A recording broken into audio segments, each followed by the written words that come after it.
ito yun.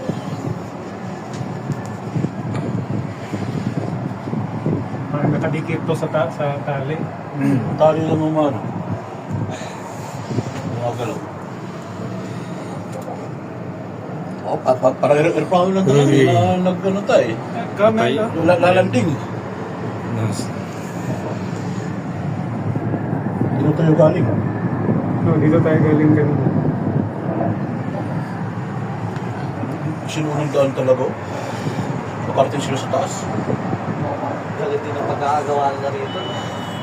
Nakatakot. Ang taas. Tingnan nyo dyan yung taas.